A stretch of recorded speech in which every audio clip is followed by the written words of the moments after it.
Hello, everybody. Welcome to a new episode of the Dissenter. I'm your host, Ricardo Lopes, and today I'm joined by Dr. Paul Bloom. He is the Brooks and Suzanne Ragen Professor of Psychology and Cognitive Science at Yale University. His research explores how children and adults understand the physical and social world, with focus on language, morality, religion, fiction, and art, and is the author of many books, including Just Babies and Against Empathy. And we're going to talk about some of those topics today. So, Dr. Bloom, thank you a lot for taking the time to come on the show. It's a pleasure to everyone. Thanks a lot for inviting me. I'm looking forward to our conversation. Okay, great. So it's interesting that, you try to, in your work, I guess, try to understand if some of the behaviors that you're interested in, like, for example, moral behaviors, have an innate basis to them. And so you study children, small babies, for example. Uh, what are some of the more objective ways of studying babies' behavior? Because I would imagine that because they don't talk Yeah, yet, it's not the same as with adults, right? I do a lot of research with older kids, a lot of research with adults, and babies pose a very special problem because obviously they don't speak. But unlike other creatures who don't speak, like pigeons or rats, they also don't do much. They're behaviorally not very active and not very coordinated. So, what a lot of researchers in the study of babies do is they focus on the one thing babies are capable of doing, which is looking. Mhm. And so you can study babies' looking behavior as a way of learning about what they think about the world. So, for instance, that's a sort of experiment I haven't done, but you take a 10-month-old and you have a picture of a dog here and a picture of a cat here. And you say to the kid, dog, look at the dog. If the kid turns his eyes to look at the dog, you know he knows the meaning of the word dog. In other work, more connected to the sort of stuff I'm interested in, if babies look longer at something, that could indicate that they find it appealing or attractive or that they're surprised by it. So looking is one of the great measures to learn about the minds of babies. Mhm. Are there any other good approaches, or is looking the main one, looking time, for example? There are other approaches. For somewhat older babies, you could see what they reach for or where they crawl to. For younger babies, they could use a sucking measure. So some lovely studies by newborns um, try to see what language the baby likes, for instance. And so you say, take a baby born in Portugal, has heard Portuguese through the womb, and then if the baby sucks on something for a while, they get to hear Portuguese. If they sucks on something else for a while, they get to hear English. If the baby sucks more to hear Portuguese, it makes sense the baby likes Portuguese and wants to hear it. Similarly, take a baby born in the United States, you'd expect a reverse result where they'd suck more to do English than Portuguese. One thing you might expect me to talk about is brain imaging methods. Mhm. These are sort of things like fMRI or PET or other methods that have had such success with adults. And a lot of my colleagues are interested in doing this, in using brain imaging methods to figure out what's going on in the mind of a baby. I think it's fair to say that's a lot of promise to these methods, but the big findings, maybe some of the big findings we'll talk about, have not been done with those methods. It's actually much easier to look at looking time or these simpler ways. Mhm. I understand. So, when you find a particular behavior occurring in a baby, do we conclude immediately that it has an innate basis to it? Because I would imagine that sometimes, and perhaps starting at a particular age, people would say that maybe there could be some social influences there. Absolutely. You typically can't conclude by finding something in a baby that is hardwired. For one thing, we don't typically don't test newborns. So the baby has had some experience, and in some cases, it's plausible that the baby has learned something. I'll give you a simple example of this. Babies prefer to listen to their mother's voice than to a stranger's voice. But that's not hardwired. That's due to experience their mother's voice. How else could it be? On the other hand, seeing that a baby and a young child or a young child has some capacity or knowledge, could often provide a good clue that it's hardwired. For instance, it might be the sort of knowledge that's very difficult to explain how it could be learned. The environment might provide no input to it. So, but basically, these things don't typically work in proofs. Like, oh, I found it in 6 months old. I have proven it's innate. Rather, it's sort of suggestive evidence along that line. In some cases, more suggestive than others. Yeah, maybe we have to have other sources of evidence, like, for example, if we find the same behavior in other animals, particularly animals that are closer to us from an evolutionary perspective, maybe that would also point Yeah, toward the innateness of that particular behavior. yep.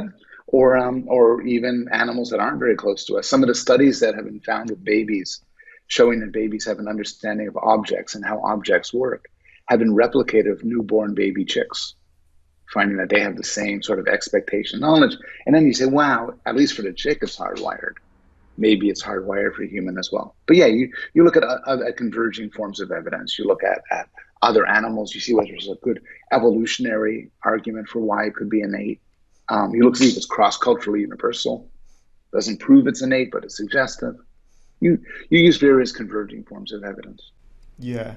Okay, so one of the things that you explore in your work and in your books particularly is mind-body dualism. Is this something that is innate in people? I mean, are people innately predisposed to separate the mind from the body?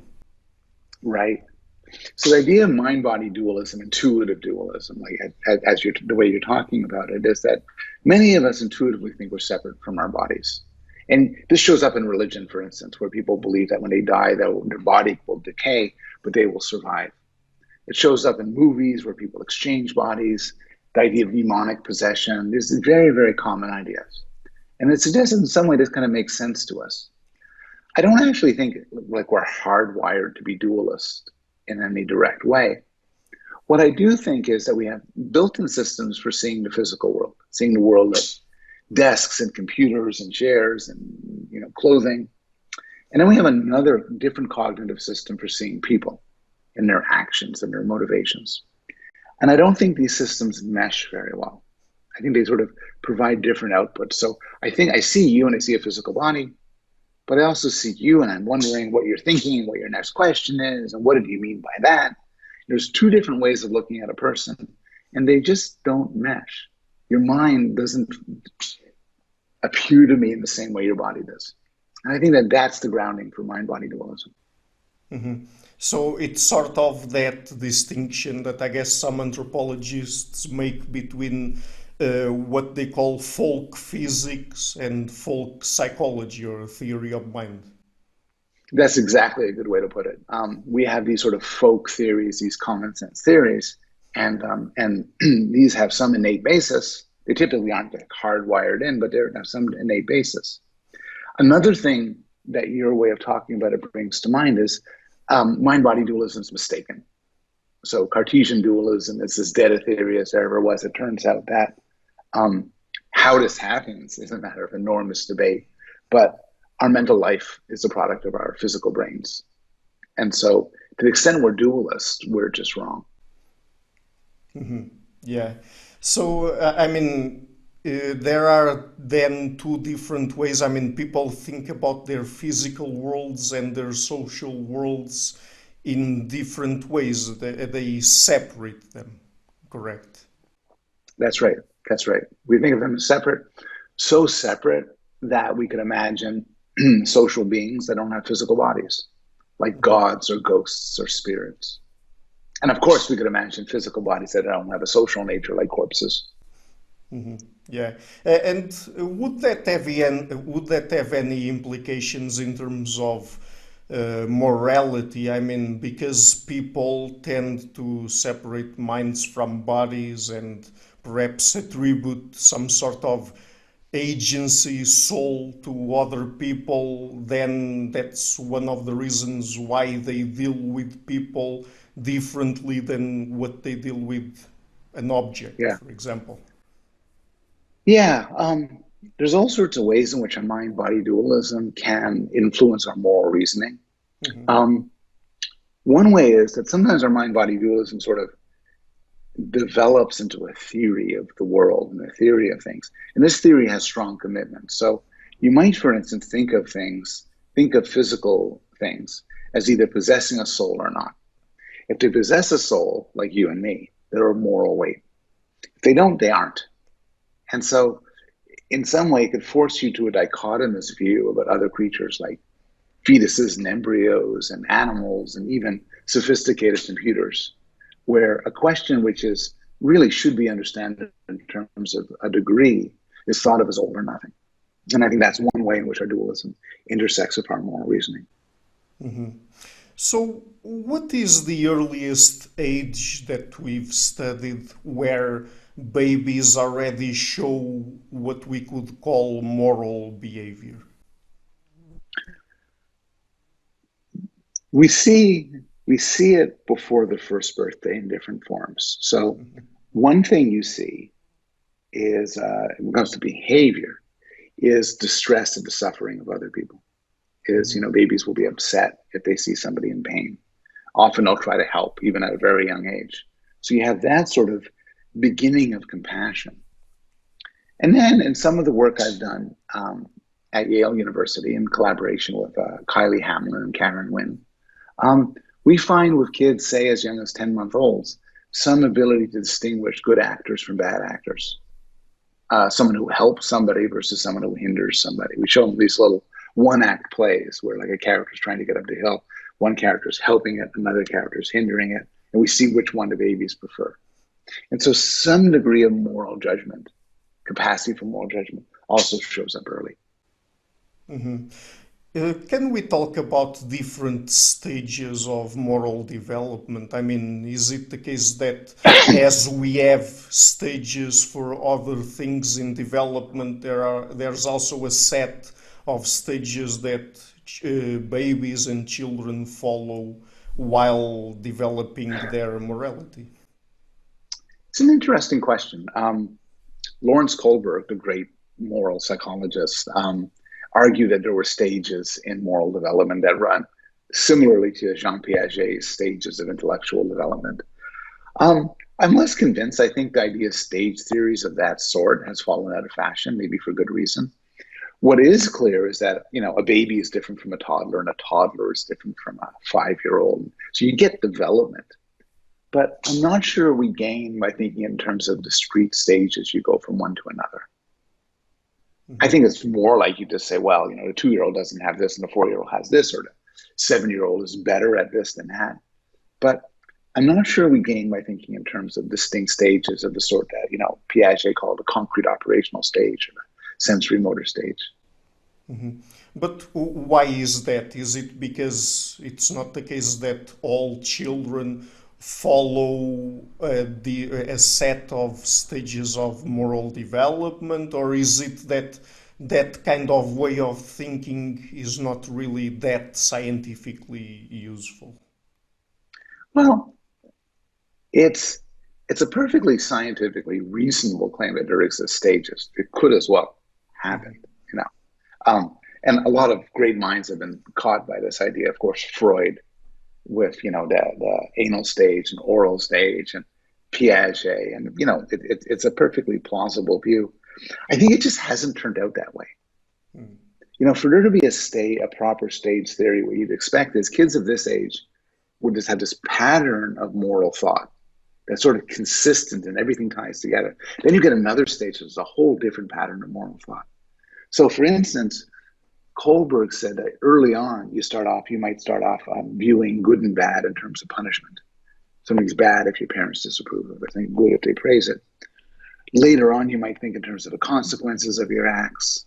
Still later on, you might have more abstract rules. And there's nothing wrong with this sort of argument, except it doesn't seem to be true. It doesn't seem to be that kids go through these coherent stages in the way that Kohlberg thought of it. Mm-hmm.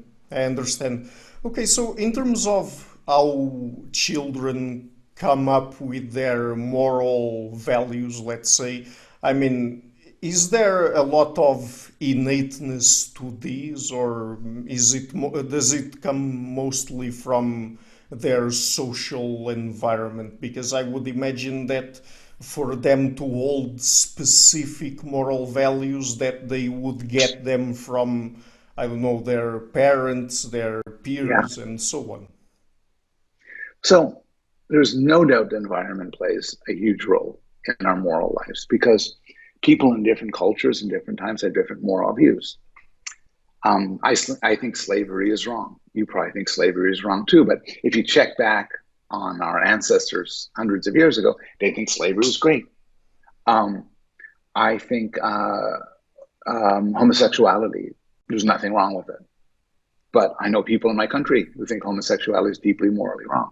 And so you get all sorts of differences. I mean, we're talking a few days after a very contentious American election.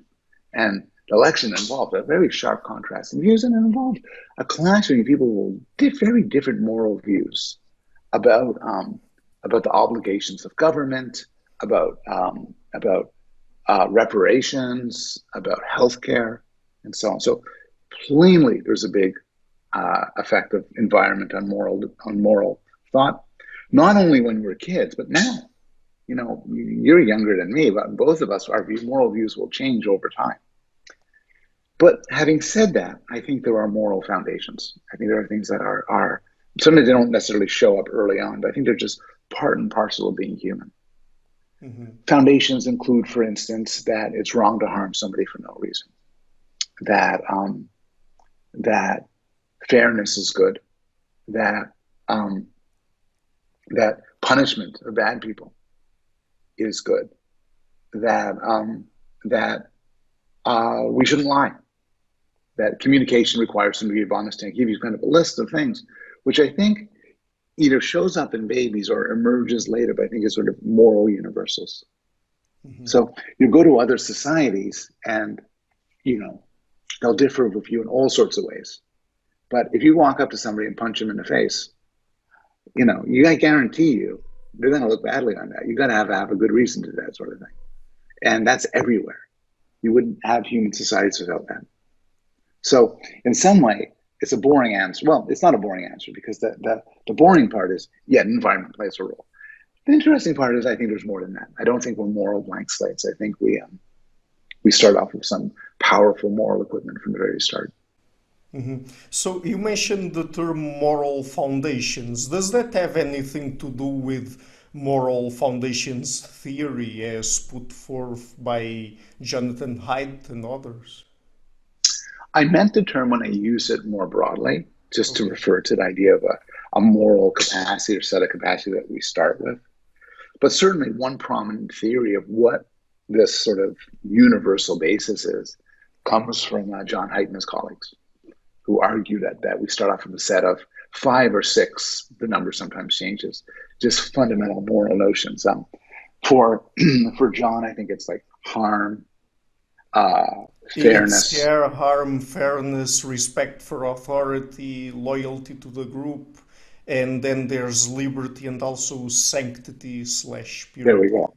So Yeah, you got all 6. Liberty was a late add-on, so most people don't include that. But yeah. those are the ideas that those are sort of things, and John would argue that those are universal, and some societies emphasize them more than others. So a religious society might emphasize sanctity.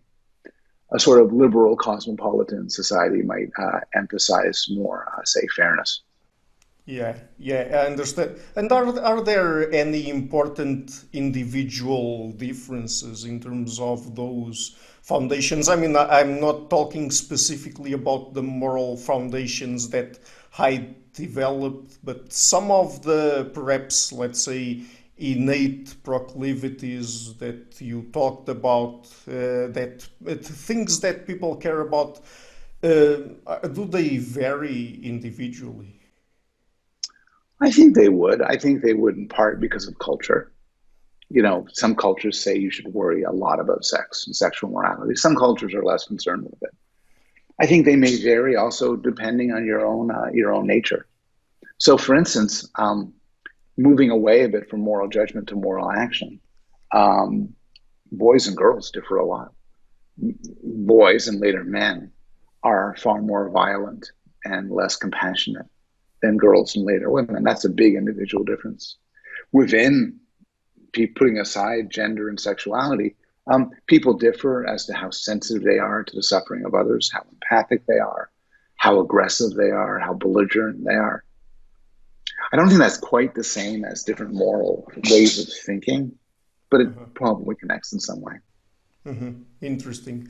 Do you know if there's a set of basic emotions that underlie all moral behavior? I'm asking you this because, for example, people like Adam Smith talked about moral sentiments. So is there something like that in modern developmental psychology? Absolutely. So psychologists distinguish the moral emotions from other emotions. And moral emotions are one which carry within, are emotions that carry within them often some sort of moral evaluation or moral impetus. So an example is gratitude. Gratitude is a moral emotion because you feel grateful for people who've done something good for you. Certainly anger is often a reaction to unfairness. Then there's ones which are sort of in between, like disgust. So disgust could be just there's some food that went bad in my refrigerator and I'm just grossed out by it. But I could also feel disgusted at people who violate certain moral principles. What I would say, though, is that although emotions and morality are tightly ground together, we are capable of moral judgments and moral assessments that rely on broader principles and don't have emotional baggage. I could say, without feeling much emotion, for instance, that, we should try to distribute our wealth so that the poorest people in the world get some support. You could say that with feeling a lot of emotion, but also just say that just calmly, without feeling emotion, because I believe it's right. So Adam Smith, like you talked about, talked very intelligently and richly about the moral sentiments, how our feelings drive us morally. But he also talked about the power of reason and how that could play a huge role in our moral lives. Right. So let's talk about empathy now and focusing on your book Against Empathy. You distinguish between emotional and cognitive empathy. Could you explain that? That's a good place to start. One thing you learn when you're writing a book called Against Empathy is, again, empathy has all sorts of meanings. And I'm very clear in this book, like page 1, but I'm only against one sort of meaning of it. So some people use the term empathy just to mean kindness and love and compassion. I'm not against that. That sounds great. Then there's cognitive empathy. Cognitive empathy, sometimes called theory of mind or folk psychology, like you mentioned before, is an understanding of other people's mental states, what they think, what they want, and so on. And I'm not against that. I think it's a force it could be a force for good. If I want to make your life better, it helps me to know what you're thinking. It could be a force for evil. If I want to make your life worse, it also helps to know what hurts you and what you believe and how I could cause you the most pain. It's a form of intelligence. And like any sort of intelligence, it can be used for good or bad. The sort of empathy I'm most interested in the book is emotional empathy. And that's when you feel what you believe another person is experiencing. So suppose you're very upset and I feel your upsetness, or you're angry and I feel your anger. I feel your pain, I feel your suffering. And a lot of people think that sort of emotional empathy, that emotional contact is a good thing. In the book, I argue it isn't. Or better put, in the book, I argue that when it comes to moral decision-making, we can do better than that. We should appeal to dispassionate principles. This empathy could often lead us astray. So you make a case for us that we should care more about cognitive empathy than emotional empathy, because the emotional aspect of empathy might lead us astray? Yeah, well, what I really do is, so the title of the book is Against Empathy, but the subtitle is The Case for Rational Compassion. Mm-hmm. And what I think we should do when trying to be moral people is we should decide rationally, unreflectively, what could cause the most good in the world. Not who do I feel the most for, not who makes me cry, not what makes me feel a rush, but what honestly does the most good. And of course, what the most good is complicated, but what does the most good? I don't think this is enough, though. I think we've long known that just rational deliberation doesn't make you into a good person. So this should also be combined with compassion, caring about other people. Mhm. So, A- and And those are the two ingredients. yeah, what would be precisely the distinction between empathy and compassion? Right. So I use an example from Steve Pinker. Imagine a child and there's a little dog, and the dog is barking at the child, and the child is terrified. And you can go up to the child and say, "Oh my gosh, I'm so sorry you're scared. Let me pick you up. Let me make you feel better." Even though you yourself don't feel any of the fear that the child feels. And that's an illustration. I can feel compassion without feeling any empathy. If you want an example from the other way around, suppose I hate you. Suppose I want you to suffer, and you're suffering, and I'm feeling your suffering, and it gives me pleasure. That's empathy without compassion. Mhm. I understand. So, since you distinguish between emotional and cognitive empathy, do they correspond to different pathways in the brain, different neural networks? I mean, or are there even different areas in the brain that get activated when we are dealing with cognitive or emotional empathy, or is that not the correct way of thinking about it? No, that's right. The social neuroscientists who study this will point out that there are different pathways in the brain that are active. Um, it's one thing, they're plainly related. Often cognitive empathy and affective empathy, emotional empathy feed into each other. But they rely on different parts of the brain and different structures. Mhm. Correspondingly, you could find that people are very high in one, but low in another. So you might, for instance, imagine a psychopath who's very good at manipulating people, who knows people really well, but at the same time doesn't isn't bothered by their suffering. That would be high cognitive empathy, low compassion, and low emotional empathy. Similarly, you could imagine somebody who is very affected by the suffering of other people. If you're crying, I'll start crying, but without much cognitive empathy, without much sense of how other people work. Mhm. So That's both the individual differences and sorry, go on. Yeah, it's interesting that you mention psychopaths because when we talk about them, usually people mention that they lack empathy, but as you're saying, they perhaps are low in one specific kind of empathy that would be the emotional one, right? That's right. So psychopaths, well, they differ a lot in a lot of different ways, but some psychopaths are actually very good in understanding other people. You know, a really good con man or seducer or torturer is really good precisely because they understand how other people work. So in that regard, you're very high empathy. Yeah, yeah. So, do you think that it makes sense? I mean, when people say psychopaths are lacking something in terms of their emotional experience to be able to really harm people without feeling remorse or something like that? I think that's definitely true.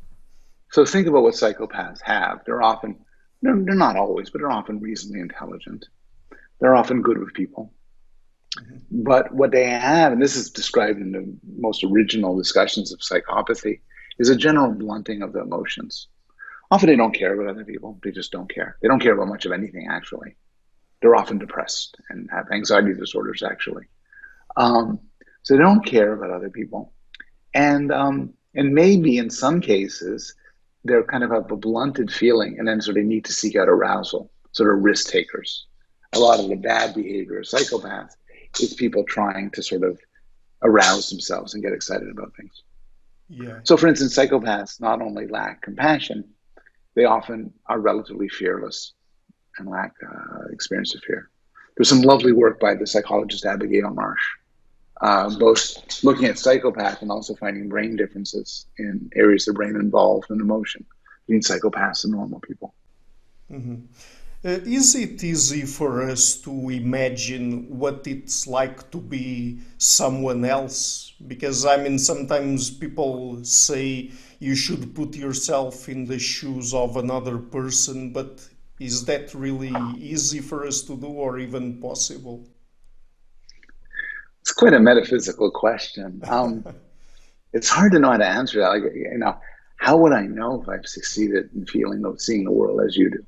What could tell me? Um, I think, though, I'll try to answer it. I think we're not as good as we think we are. I think we often, we certainly take pleasure in trying to put ourselves in the shoes of other people. I think that's one of the joys of movies and novels and TV shows, to be another person for a while, you know, to be a character in Nabokov's Lolita or in The Sopranos, or just to be a different. But I don't think we're that good at it. I think this is because it's very hard to disentangle our own perspectives on the world. I could say, oh, I could really imagine what it would be like to be a woman and facing sexual harassment. But I've never faced sexual harassment, and I think I'm just being arrogant to assume otherwise. There are these experiments where you get people to imagine what it's like to be disabled in some way, to be blind or to be paralyzed, and they always say, "Oh, if that happened to me, I'd kill myself. It's terrible." Because they don't understand that if you really are blind or paralyzed, you get used to it. You adapt to it. There's other parts of your life. We tend, I think we're just not good at all in occupying other people's heads. But I think the good news is we don't need to be good people. Mm-hmm. If a friend of mine says she's harassed at work and thinks there's some action should be taken, for me to respond like a good person, I don't have to say, wait, I'm going to try to figure out what it's like to be you. I'm going to imagine what it's like to be you. No, I won't do anything until I succeed. That's just nonsense. I could say, well, that sounds unfair and awful, and justice and rule and fairness requires we do something to help you. You don't need to put yourself in someone else's shoes to be kind to them or to do the right thing. Mm-hmm.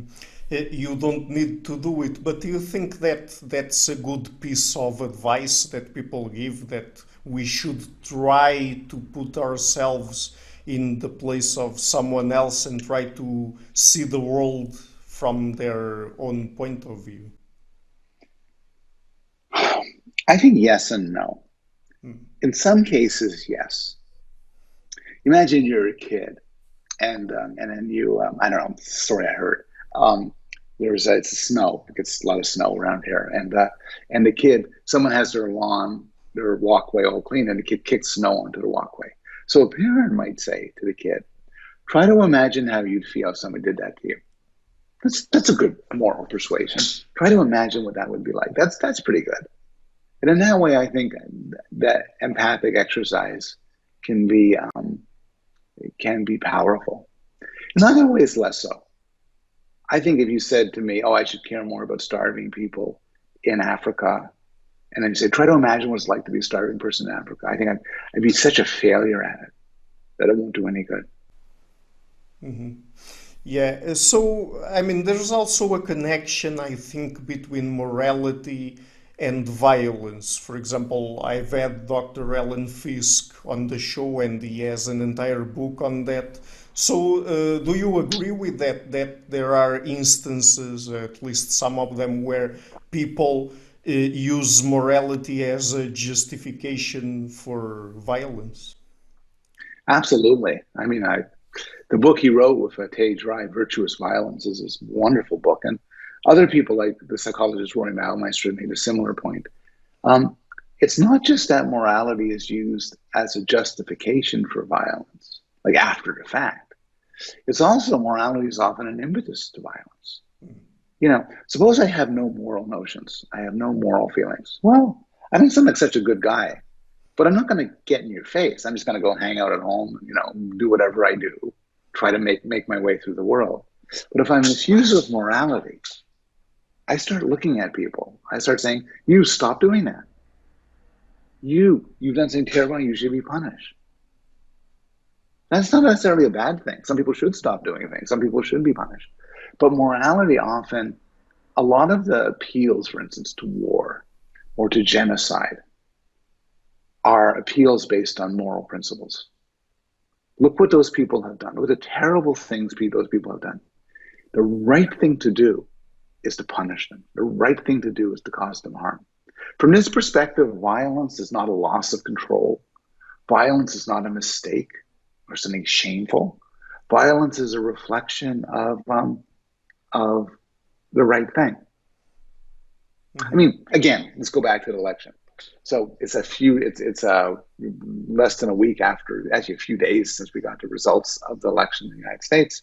And many people are saying, concerning supporters of the previous President Donald Trump, well, we should all try to get along. We should try to get along. We should try to get them together and so on. But a lot of other people are saying we should punish them. We should hurt them for what they've done. We should make their lives hell. We should imprison them. And these people who say this, they're not, lost control. They're not being, maybe they're even right, but they're driven by a moral vision. So Yeah. typically when one person goes up to another and says, let's kill those people over there, they often say, because that's the right thing to do. Yeah. And again, I'm not denying, I'm focusing on examples where it leads us astray. Sometimes, violence can be justified, and sometimes morality is a good justification. But I think the real insight of Fisk and his colleagues is that it's not like morality. You pump up our morality, and we're all kind of sitting around holding hands and loving each other. You pump up our morality, it can lead to much more violence in certain regards. Yeah.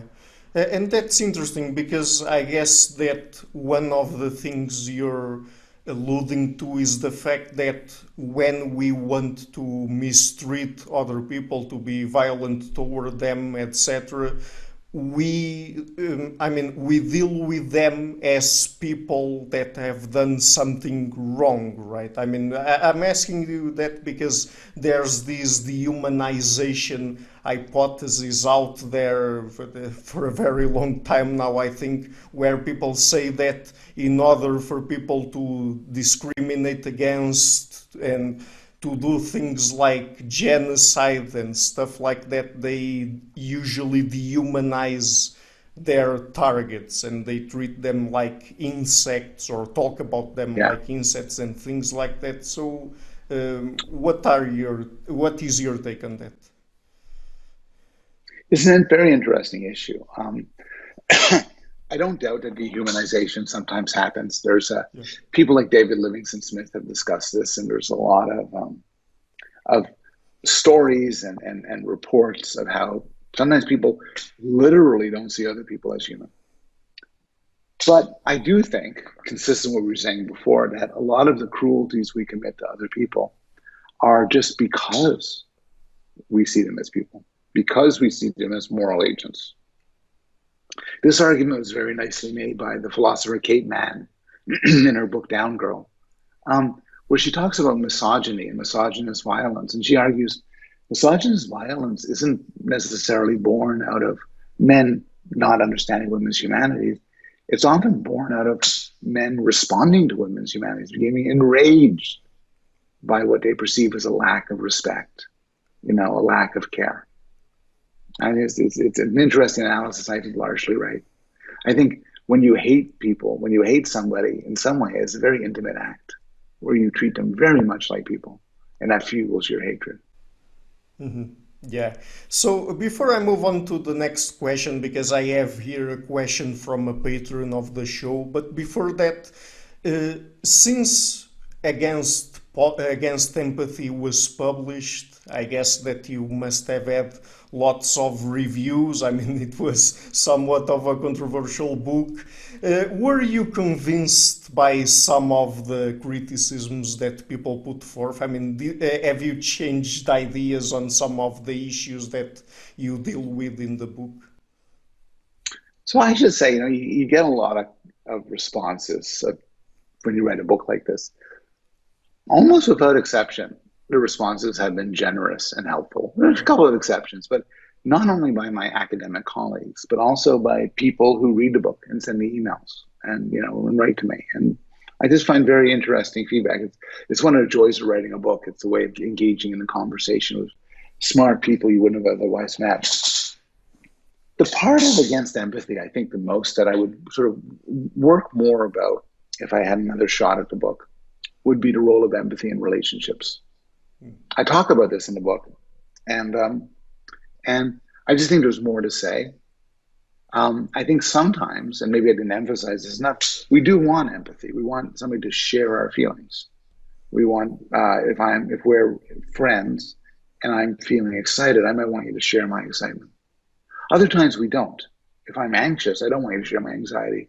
I may want you to be kind to me and help me out and calm me down. And I think the role of empathy in human relations is something which I wish I could have talked more about. And there's so much I've learned from talking to people. Hmm. That's sort of where I was saying with that. Great.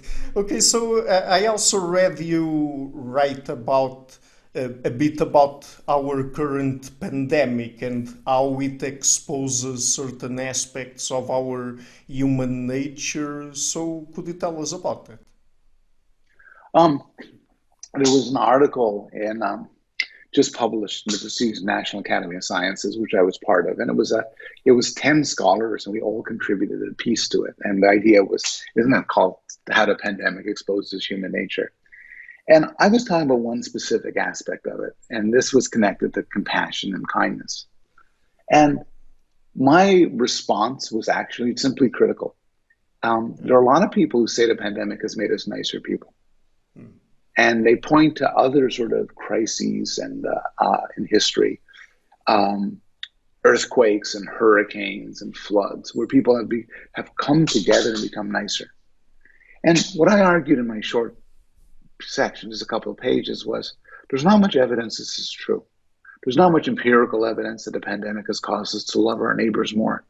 It certainly hasn't brought the planet together in universal love. Actually, rather in the United States, at least, it led to serious political schisms. And it might be because different disasters are different things. So in certain disasters, people literally come together on the streets and they work together and they feel this connection with others. But the pandemic, one of the cruel aspects of it is we're locked up in our houses. We're talking by Zoom. We're tipping delivery people something extra. And so it may not be the right circumstances to elicit human kindness. And so my argument again wasn't a positive one. It just says there's not any evidence that this has made us nicer, and encourages more research on that topic. Mm-hmm. Okay, so now I have here a question from a patron, Bernardo Seixas, and he says, Professor Bloom, in your great book Against Empathy, you mentioned the story by Adam Smith about the earthquake in China as an example of how we are insensitive to data in moral decisions. What do you think is an effective way to combine data with emotions to improve moral behavior? It's a very good question. Um, I think we're better at this than we think we are. And I think we can take a reflective mindset where we calm ourselves down. Maybe we work with a community of people with different interests and different goals, and we try to solve these things as sort of data oriented as we can. And that sounds cold-blooded, but in fact, it's the kindest thing of all. Occasionally, if it comes down to a difference between saving 100 people and saving 10 people, we should always seek out to save 100 people. And even if the 10 people look like us, or they have the same color of our skin, even if they're 10 people, we feel so much stronger for them. 100 is always more than 10. And Adam Smith's point was, if we reflect on it, if we think about it, we can understand it. So in some way, I think it's kind of a muscle we need to exercise. And here's an analogy, which is that in much of our lives, we may feel a pull to be racist, to favor people of our skin color, to shun people not from our group. But we can override it, not by changing our feelings. Our feelings may be very hard to change, but by simply choosing to override them, sometimes in clever ways.